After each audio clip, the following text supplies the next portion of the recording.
সচিবালয়ের মতো জায়গায় যদি 6 ঘন্টা লাগে আগুন নিয়ন্ত্রণ করতে, তাহলে পুরান ঢাকা বা অন্য যেই জনবহুল এলাকাগুলো আছে সেইখানে আগুন লাগলে কয়দিন লাগবে নিয়ন্ত্রণ করতে? এটা কি আদেও আগুন নিয়ন্ত্রণ করতে ফায়ার সার্ভিস ব্যর্থ হয়েছে, নাকি পূর্ব পরিকল্পনা ছিল? এই বিষয়টি জনগণ জানতে চাচ্ছে।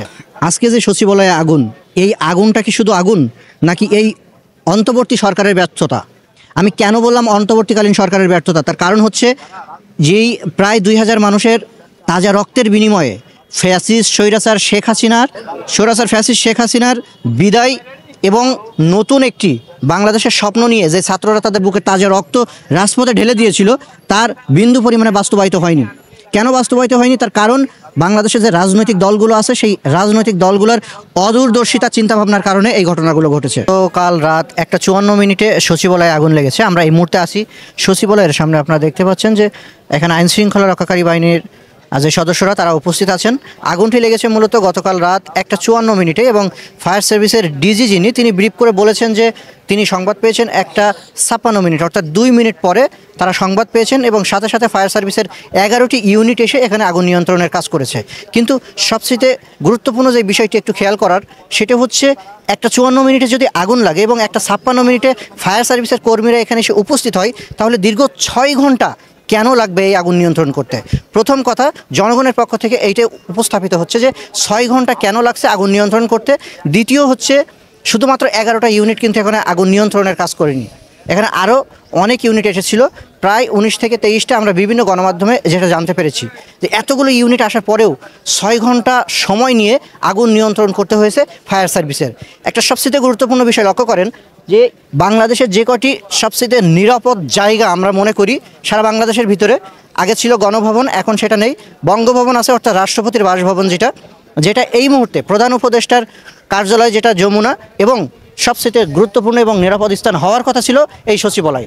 কিন্তু দুঃখের বিষয়, এই সচিবালয়ের ভিতরে আগুন লাগলো এবং 6 ঘন্টা লাগলো সেই আগুনটাকে নিয়ন্ত্রণ করতে।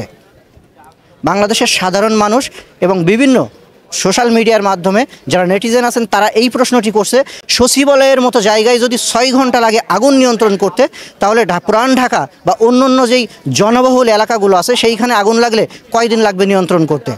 এটা কি আদেও আগুন নিয়ন্ত্রণ করতে ফায়ার সার্ভিস ব্যর্থ হয়েছে, নাকি পূর্ব পরিকল্পনা ছিল? এই বিষয়টি জনগণ জানতে চাচ্ছে। সবচেয়ে গুরুত্বপূর্ণ বিষয় আরেকটি আপনাদের স্মরণ করিয়ে দিই, যে আগুনটি লেগেছে 7 নম্বর ভবনে, সচিবালয়ের 7 নম্বর ভবনে। এই 7 নম্বর ভবনে আসলে কোনো মন্ত্রণালয় ছিল কিনা? আমরা মিডিয়ার মাধ্যমে যেটি জানতে পেরেছি, এই 7 নম্বর ভবনে কয়েকটি গুরুত্বপূর্ণ মন্ত্রণালয় ছিল। তার ভিতরে সড়ক পরিবহন ও সেতু মন্ত্রণালয় একটা, অর্থ মন্ত্রণালয় একটা।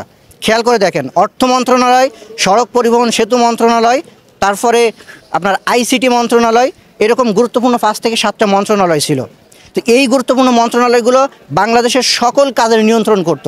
অর্থ মন্ত্রণালয়ের মতো গুরুত্বপূর্ণ একটি মন্ত্রণালয় যেখানে আছে সেইখানে আগুন লাগলো, এবং যারা প্রত্যক্ষদর্শী আছেন, যারা এর ভিতরে গিয়েছেন, তারা বলছেন যে প্রত্যেকটা রুম কিন্তু তালাবদ্ধ ছিল। তাহলে প্রত্যেকটা রুম তালাবদ্ধ থাকার পরেও কিভাবে প্রত্যেকটা রুমের ভিতরে আগুন লেগে পুড়ে গেল? প্রত্যেকটা রুমে আগুন লেগে পুড়ে গেল, অথচ প্রত্যেকটা রুম ছিল তালাবদ্ধ। বলা হচ্ছে যে শর্ট সার্কিটের ফলে বৈদ্যুতিক তারের মাধ্যমে আগুনগুলো ছড়িয়ে পড়েছে।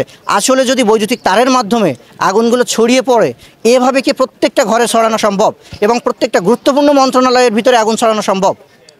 এবং আমরা জানতে পেরেছি ইতিমধ্যে যে এই ফায়ার সার্ভিস আগুন নিয়ন্ত্রণ করার জন্য এসেছিল এবং ফায়ার সার্ভিসের একজন কর্মী ট্রাকের ধাক্কায় নিহত হয়েছে। সকালবেলা যখন পুরা রাস্তা জনশূন্য, এক কথায় শুধুমাত্র ফায়ার সার্ভিস এবং আইন শৃঙ্খলা রক্ষাকারী বাহিনীর সদস্যরা বাদে অন্য কেউ ছিল না, সেই রকম সময়েও একটা ফায়ার সার্ভিসের কর্মী ট্রাকে আঘাত পেয়ে নিহত হয়েছে। এগুলো অসচেতনতা না অদক্ষতা? এটা জনগণের পক্ষ থেকে প্রশ্ন।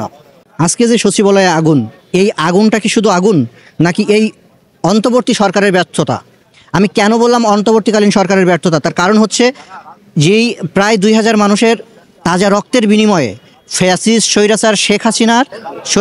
শেখ হাসিনার বিদায় এবং নতুন একটি বাংলাদেশের স্বপ্ন নিয়ে যে ছাত্ররা তাদের বুকে তাজা রক্ত রাজপথে ঢেলে দিয়েছিল, তার বিন্দু পরিমাণে বাস্তবায়িত হয়নি। কেন বাস্তবায়িত হয়নি? তার কারণ বাংলাদেশের যে রাজনৈতিক দলগুলো আছে সেই রাজনৈতিক দলগুলোর অদূরদর্শিতা চিন্তাভাবনার কারণে এই ঘটনাগুলো ঘটেছে।